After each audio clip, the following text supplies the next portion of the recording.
such a soap opera. And like a good soap opera, plots can change on a whim, whatnot, but the direct line is still there. And the direct line is what Harry and Meghan want, and the depths of despair they will sink to try and get it. So while I was there, this was really fascinating. I actually met with some people who have been very good sources on Invictus.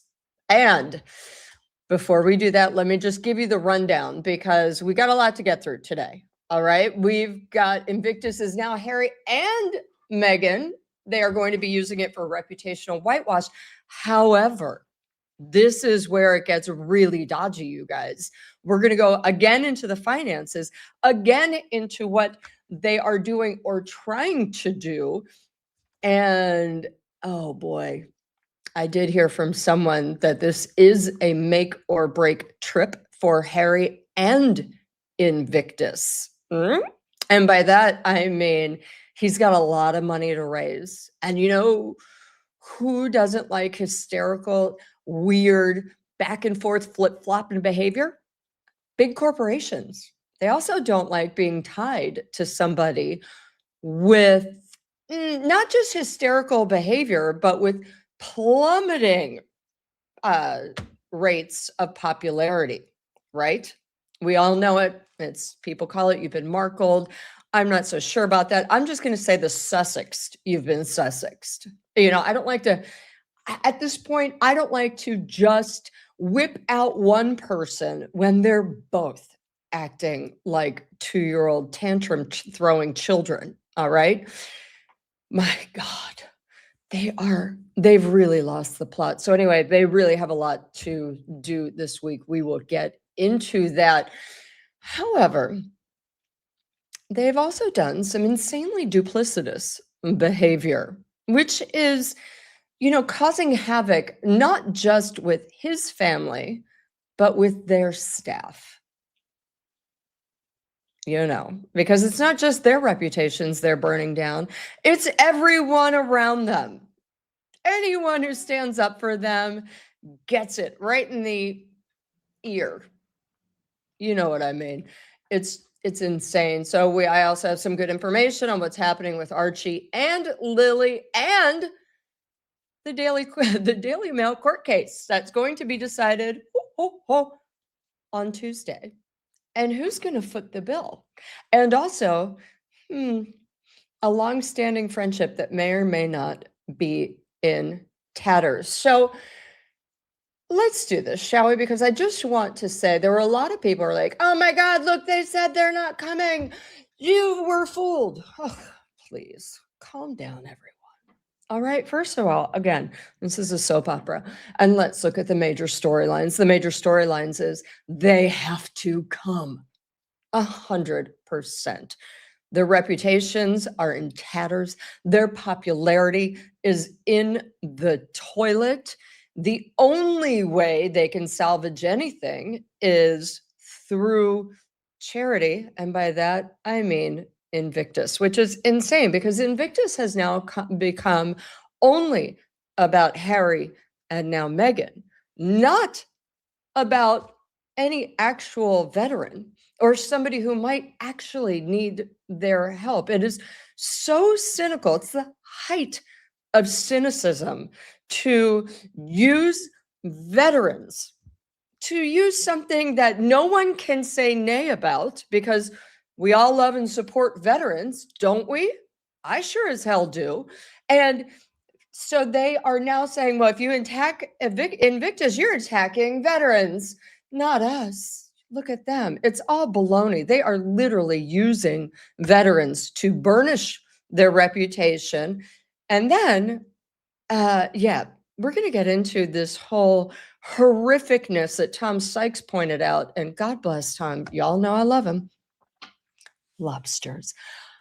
But it's absolutely almost criminal to point out that, well, there could be a terrorist attack on an event that you organized for veterans, most of whom are suffering from PTSD. Why the hell would any veteran want to show up then? You tell me, because It is a very good question. I've been told Meghan had plans to show up with Harry at all events, specifically because she needs her own reputation burnished very badly. Nothing is working. She needs to be seen as charitable. She needs to be seen as somebody who, just kind of is doing good work, you know? And it's not happening. It's not happening for her. Nothing is happening for her. Invictus is their last final appeal. Now, the plan was for her to show up to everything at Invictus, which was unfortunate because Harry, this is make or break. And I met with somebody from in the charity world, wink, Invictus in London, and they were telling me, they came down and they were telling me several things. Number one, there is a chance that the games will be postponed. If they are postponed, the games will be canceled. If they are canceled, it is over. Now, the reason why they may or may not be postponed, we will find out in 2 weeks, okay? Because he is here to meet up with corporate leaders, not here. He is in London and England to meet up with corporate leaders and basically beg for cash. Things that he has already said he hates doing. We heard about that during the Daily Mail trial when he sent texts to Charlotte G. String Griffiths and said, "Oh, I hate it. I hate pressing the flesh. Oh, begging for money." But that's all he does now is beg for money. You and I both know this. And it's kind of great because now he sees what everyone who actually works at a charity has to do 24/7. And even though we know he's a little work shy, he don't like it. That's okay. The problem is he needs to raise 25 million pounds in the next 2 weeks. And here's the problem. No corporation wants to be saddled with him. They don't want to, just kind of be Sussexed. And they don't want their board members coming after them because, again, the British government has given 29 million pounds. The deal is you match or exceed through corporate or private donations. They only have 4 million. Now, this was done over the last year before both Harry and Meghan kind of went off the deep end, right?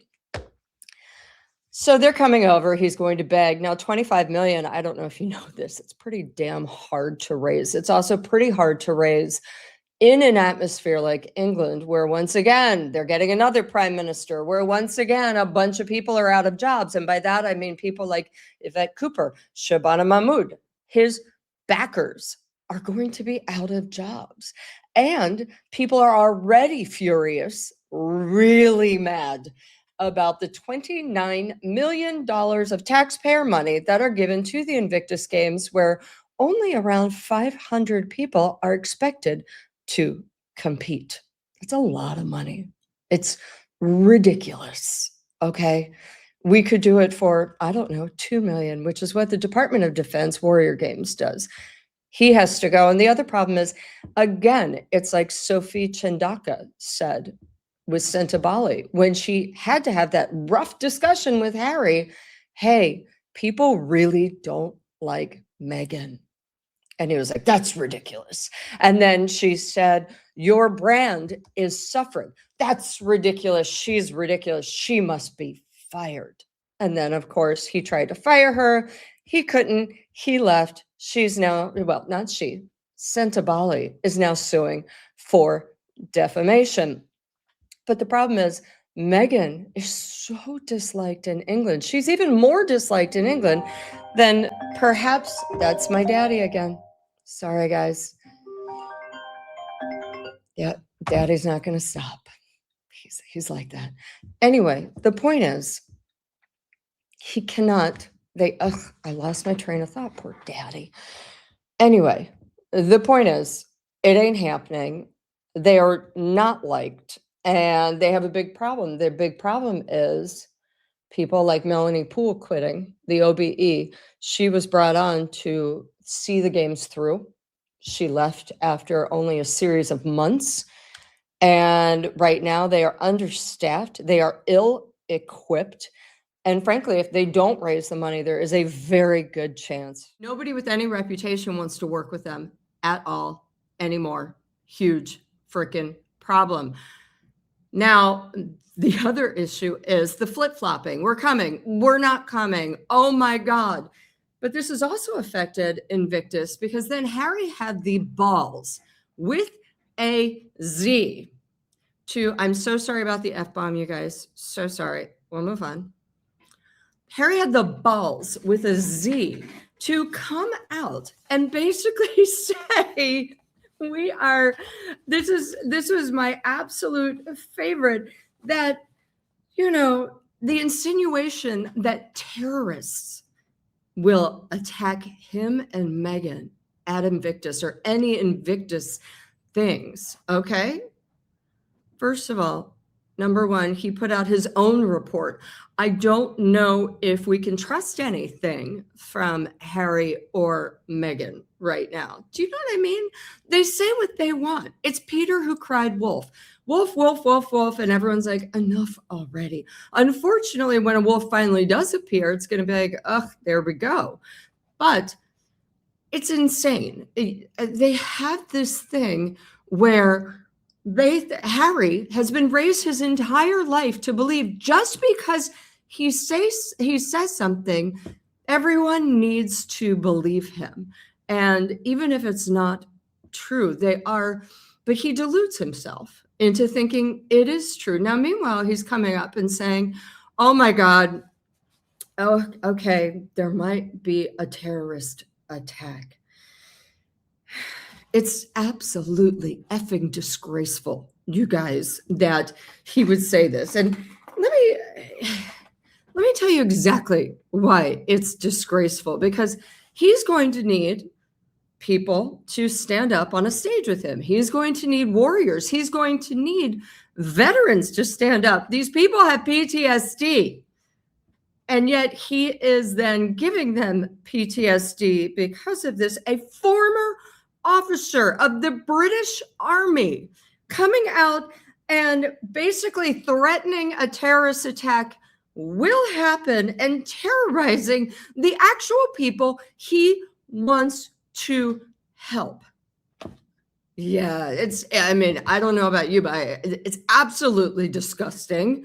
And it's insane. And he's doing it just for himself and Meghan. This is all a horrific ploy to kind of dig the knife in and get daddy to call up Ravik and say he needs full security, something that King Charles cannot do.